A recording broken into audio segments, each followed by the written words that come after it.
WWE's got belts on belts on belts and is now teasing even more championships. The promotion might be on the verge of new women's intercontinental and United States titles, and all this thirst for equality could lead to erosion, particularly when it comes to the value of holding a title. Or will it? AEW is going through a similar problem. With all those belts they've got, they've even added 2 women's titles since Forbidden Door last month, after Mercedes won the New Japan Women's Strong Championship and Willow Nightingale won the vacated CMLL title from that treacherous Stephanie Vacker. WWE is doing everything right in 2024, but are they about to regress, being tempted by the excess? Does more mean less when it comes to championship belts in WWE? And is WWE about to become the new AEW and the real-life Triple H belt meme? Today, we're going to talk about if WWE has too many belts, we're going to rank every WWE title, and talk about why not all booking is created equal,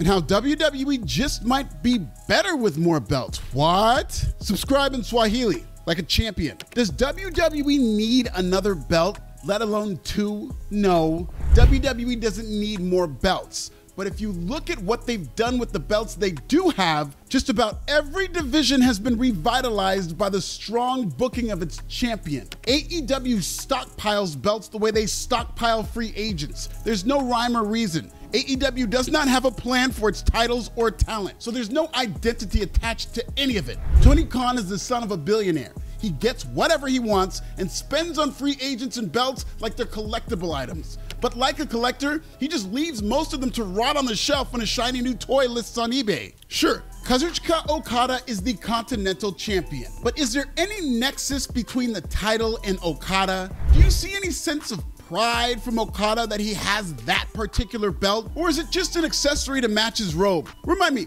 why should I care about the international title again? Didn't Will Ospreay just lose a world title match? Willingly, of course, such a hero. But now that he's defending one of AEW's silver medals, I'm supposed to get hyped? Why should I care that Jack Perry is TNT champion? With so many secondary titles that are not made to feel special through AEW's booking, most of them feel like participation trophies. Mercedes Moné and Willow Nightingale are over as fuck. But does AEW need a 3rd and a 4th women's title on its TV? WWE doesn't have that problem. And as much as I'm against them adding new belts, they've earned enough goodwill in the Paul Levesque era to convince me that there is actually space for 2 new valuable women's championships. Because even though WWE has a murderer's row of championships, just about all of them serve a purpose. Think about it for a second. The Intercontinental Championship is just coming off a 2-year reign with the greatest IC champion ever in Gunther. Now Sammy is the IC champion and he's unbeatable. Almost too unbeatable if you ask me, because beating Braun Breaker clean is crazy. Cody Rhodes finished his story by winning the WWE Championship in the greatest WrestleMania main event ever. One that broke Roman Reigns' record-breaking reign of over 1,300 days. DIY are your WWE Tag Team Champions on SmackDown, and they're putting on weekly clinics for those belts. 2 of Raw's titles belong to Raw's top group in the Judgment Day, and the world title has made Damian Priest into a bigger star and a top babyface. Liv Morgan is a women's world champion. Need I say more?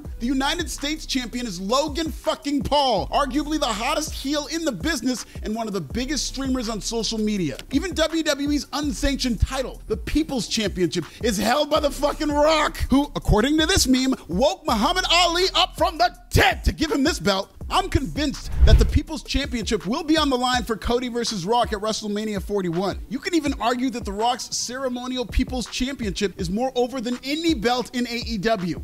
In WWE, those aren't just bodies with belts. There's stories centered around championships, so none of these titles seem excessive, even when they're not supposed to count. When AEW adds a belt, it feels like an addict buying another 6-pack he doesn't need, and you just shake your head like your Uncle Tony just fell off the wagon again. When WWE adds titles, it feels like when the MCU adds another superhero to the group chat. Like, I didn't think we needed Ant-Man, but then Paul Rudd pulled up and I was like, okay, I see you, Ant-Man. Looking all grown as fuck like one of Godzilla's ops. In fact, let's rank every sanctioned WWE and NXT title and decide whether or not WWE actually needs each belt. When we did this for AEW a few months back, they had 17 belts and we truncated them down to 9. That's a 47% bad belt ratio. The These belts are ranked based on prestige, the value they add to the promotion, and how strong each champion is. WWE and NXT have 15 belts, starting with the Speed title. The Speed Championship is a new 24/7 title, where if you see somebody competing for it, their days might be numbered in Stamford. Ricochet was a Speed champion before he walked out. Dijak was wrestling on Speed before he got. And while the concept of 3-minute matches is exciting, the Speed belt doesn't feel necessary. Until you realize that WWE is getting a big old bag from billionaire Elon Musk to air these matches on Twitter. That's right, WWE signed a 2-year deal to air WWE Speed matches exclusively on the Bird app. So if we're going by the money each title brings to its respective promotion, the WWE Speed Championship is technically more valuable than the AEW World title. Also, the Speed title doesn't appear on any other show. It's just an ADHD championship that's perfect for the swiping era of Twitter. And most importantly, it makes WWE money in what is a wrestling business. So contractually, it can stay. The NXT Women's North American title just got here, and Kalani Jordan has done a good job with a small sample size. She's a natural. Her gymnastics background translates perfectly to pro wrestling, and a recent title defense against Sol Ruca at NXT Heatwave led to a viral moment that forced Brian Alvarez off free Twitter after he got jumped for another bad take. Hell yeah. Sounds like a productive belt to me. A mid-card women's title in NXT seems like a bit too much, but you gotta remember, the women have carried NXT since its reboot in 2014. So if any promotion deserves a women's secondary title, it's NXT. WWE's Achilles heel has been the women's tag team titles. No women's tag team champion has been able to truly dominate with those belts since the golden role models during the pandemic. Bianca and Jade were well on their way to doing just that, but then they lost the tag titles on a fluke at Clash at the Castle. Until Bianca and Jade get those belts back and go on a dominant reign, the WWE Women's Tag Team title feels out of place. And honestly, they can go. For those who have been paying attention, WWE is quietly rebuilding its men's tag team division. As the booker of the Black and Gold era, some of Triple H's best booking came via tag team wrestling. I just talked about this on Pro Wrestle Times. WWE could be adding Penta and Phoenix and the Motor City Machine Guns. NXT Black and Gold gave us the blueprint for the golden era of tag team wrestling. They had the Revival, the Street Profits, the Vaudevillains, Ascension, DIY, Enzo, and Cass. WWE just upgraded their tag title designs for the better, and something tells me the main roster is on the verge of a tag team boom period of its own. So all these tag titles can stay. Ethan Page might be the most beatable champion in all of WWE after his fluke win at Heatwave, but Trick and Mello helped level up that title with their great feud earlier this year. WWE is booking a babyface chase for Trick Williams to beat Ethan Page, but Joe Hendry could also be in the mix. Javon Evans should be in the mix, and all these budding challengers for the NXT title adds excitement to the division and a belt that is obviously not going anywhere. Bayley as WWE Women's Champion has been fine. WWE booked a great angle between her and Io Sky during WrestleMania season, but Bayley is now in the midst of a post-WrestleMania lull. Thankfully, Tiffany Stratton just won Money in the Bank. Her BFF Nia Jax seems on the verge of beating Bayley for the women's title after winning Queen of the Ring. If Nia wins the strap, Tiffany Stratton following her around with that Money in the Bank briefcase would be a very unique storyline, and the WWE Women's title would skyrocket in terms of interest and where it ranks on this list. Keeping it, the current United States champion is Logan Paul, who's over as fuck as a heel. The next United States champion will be LA Knight, who's over as fuck as a babyface. Any questions? No?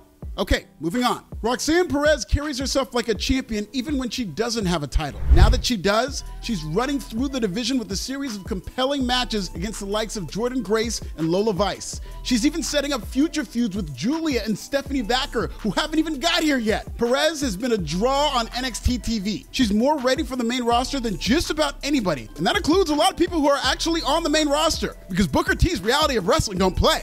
Roxanne is doing wonders for the NXT Women's Championship, and it could stay. Damian Priest has been a perfect WWE World Champion. He's not necessarily the focal point of the Judgment Day, Dom is, but Priest is a very important piece and the top champion on Raw.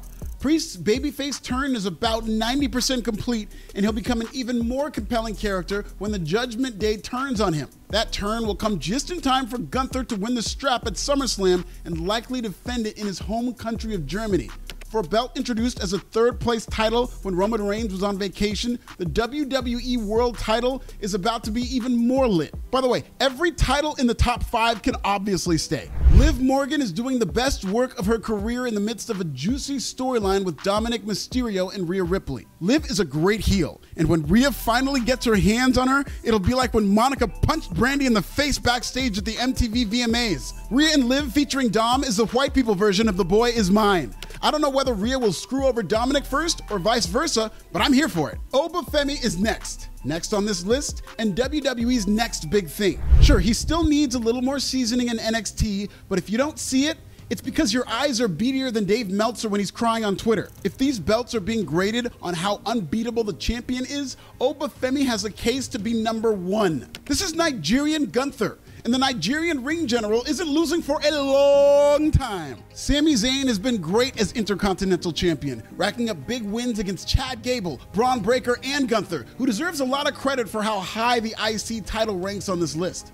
Gunther's unprecedented 2-year reign with the Intercontinental title ended in emotional fashion at WrestleMania 40. And even though Braun Breaker should have beat Sami at Money in the Bank, WWE is doing right by one of its oldest titles, which now has newly minted prestige. Think about it, the current IC champion main evented WrestleMania last year. The last IC champion was virtually undefeated, just won King of the Ring, and is about to be your next world champion. Meanwhile, the next IC champion is going to be Braun Breaker, John Cena 2.0. With that track record, it's starting to feel like the first Intercontinental champion wasn't Pat Patterson, it was Midas. And finally, the number 1 championship in all of WWE is the WWE Championship. Cody Rhodes and the Bloodline are telling another great story centered around tribal politics and the WWE title. At some point, Roman Reigns will be back in the mix to challenge Cody for the belt that they both made famous. The Rock is going to pull up. Randy Orton challenging Cody is a big match waiting to happen.